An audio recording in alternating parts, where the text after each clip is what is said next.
Hello friends, नमस्कार, आदाब, सत श्री अकाल।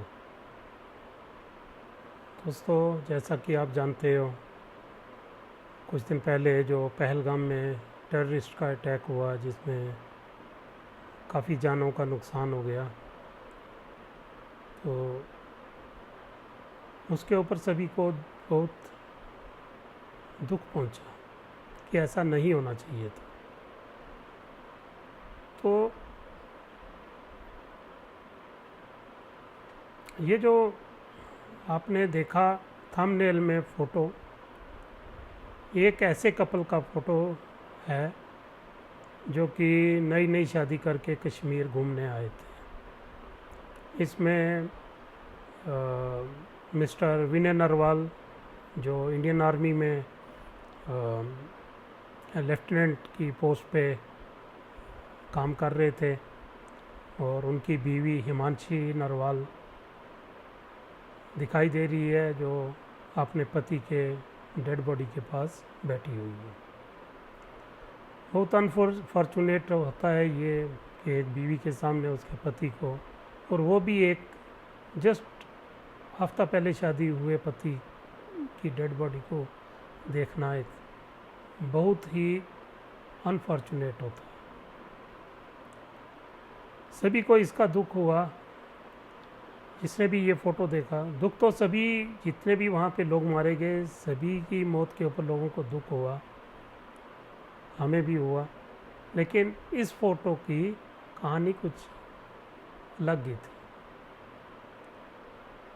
तो आज मैं इसके ऊपर क्यों बात कर रहा हूँ दोस्तों, वो इसलिए कि इस फ़ोटो को बहुत इस्तेमाल किया गया।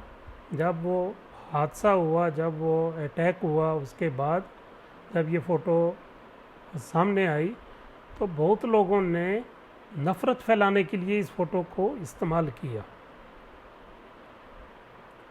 नफ़रत, हिंदू मुस्लिम, पूरे देश में आग लगाने की कोशिश थी, जो कि शायद उन टेररिस्ट जो थे जिन्होंने अटैक किया था उनका भी यही मकसद था कि हिंदुस्तान में हिंदू मुस्लिम आग फैले।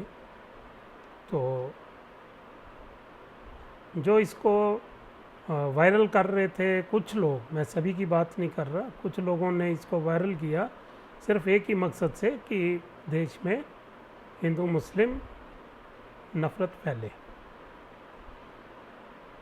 तो लेकिन आज इस बेटी को, जो कि शादी के हफ्ता 10 दिन के बाद अंदर ही विधवा हो गई, तो इसको ट्रोल किया जा रहा है सोशल मीडिया के ऊपर। बदी बदी गालियाँ दी जा रही हैं,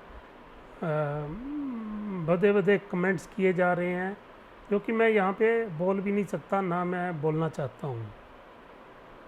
आप तो खुद जाके देख सकते हो, पढ़ सकते हो। और वो क्यों हो रहा है? वो सिर्फ इसलिए इस बेटी ने एक भाईचारे की बात की। एक ब्लड डोनेशन कैंप में इसको बुलाया गया, शायद जो कि इसके पति की याद में वो ऑर्गेनाइज किया गया था ब्लड डोनेशन कैंप। तो इसने भी वहाँ पे ब्लड डोनेट करना था। तो वहाँ पर किसी मीडिया वाले ने, कैमरा वाले ने इनसे कुछ बात की, जिसके जवाब में इस बेटी ने कहा कि जो हिंदू मुस्लिम जो नफ़रत फैलाई जा रही है, मुसलमानों के ख़िलाफ़ जो नफ़रत फैलाई जा रही है, जो कश्मीरियों के ख़िलाफ़ नफ़रत फैलाई जा रही है, उसको बंद करना चाहिए, वो नहीं होना चाहिए। और साथ में उसने अपने लिए और अपने पति के लिए इंसाफ की मांग भी की। बस इतनी सी बात के ऊपर उसको ये ट्रोल करना शुरू किया गया। समझ नहीं आता कि इन लोगों की सोच क्या है, ये किस मेंटेलिटी के मालिक हैं। अपने आप को ये लोग देशभक्त बताते हैं कि हमारे जैसा कोई देशभक्त हो ही नहीं सकता। क्या देशभक्त अपने देश की बेटियों, बहुओं से बहनों से ऐसा व्यवहार करते हैं। अगर आप देशभक्त हो तो फिर देश विरोधी कौन है? मैं तो समझता हूं कि आप ही सबसे बड़े देश विरोधी हो। दोस्तों, हर जान कीमती होती है। जो भी मारा गया वो अपने परिवार के लिए बहुत कीमती था, वो अपनी सोसाइटी के लिए बहुत कीमती था, वो अपने शहर के लिए बहुत कीमती था, वो अपने देश के लिए बहुत कीमती था। किसी का भी ऐसे मारा जाना सही नहीं कहा जा सकता। तो मैं इन लोगों से, ये जो ट्रोलिंग कर रहे हैं, इनसे बोलता हूँ कि अगर आपको ट्रोल करना है तो उसको ट्रोल करो जो वहाँ पे मौजूद था और जो अपने आप को एक लीडर मानता था और जो भारतीय जनता युवा मोर्चा का मेंबर था, छत्तीसगढ़ से आया था और वो फ़ख्र से बता रहा है कि कैसे एक मुसलमान ने उसके बच्चों की जान बचाई, कैसे वो मौके से भागा, कैसे उसने अपनी जान बचाई, अपनी फैमिली की जान बचाई। ट्रोल करना है तो ऐसे लोगों को करो, क्योंकि ये वही लोग हैं जो मोदी जी से बार बार अपील करते हैं कि हमें इजाज़त दो, हम बॉर्डर के पार जाके लड़ाई करेंगे। लेकिन जब लड़ाई करने का मौका था वहाँ से भाग लिए। ऐसे लोगों को ट्रोल करो, इनसे पूछो कि भागे क्यों, लोगों को मरने क्यों दिया वहाँ पर। लेकिन वो आपको हिम्मत नहीं है ऐसा करने में, ये सवाल पूछने में आपके पास हिम्मत नहीं है।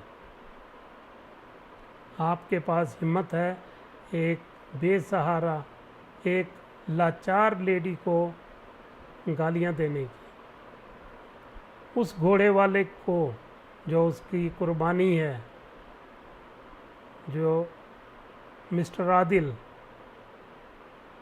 जिसने अपनी जान गंवा दी, जो टेररिस्ट के साथ भिड़ गया।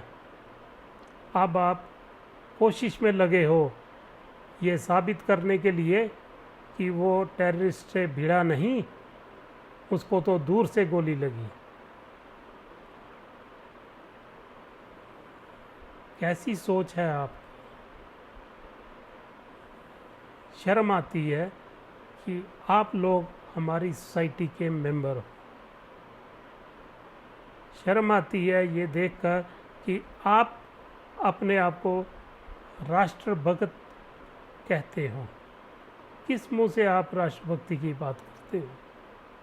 आप एक लाचार विधवा बेटी की अगर आप इज्जत नहीं कर सकते, कम से कम उसको बेइज्जत तो मत करो। बस इतनी ही बात करनी थी दोस्तों। अगर हो सके तो इस वीडियो को जितना ज़्यादा वायरल करोगे ये इन ट्रोलर्स के पास पहुंचेगी, तो इनको भी पता चलेगा कि इनकी जो करतूतें सोसाइटी में क्या मैसेज दे रही हैं। Thank you. मिलते हैं फिर किसी नई वीडियो में किसी नए टॉपिक के साथ। नमस्कार।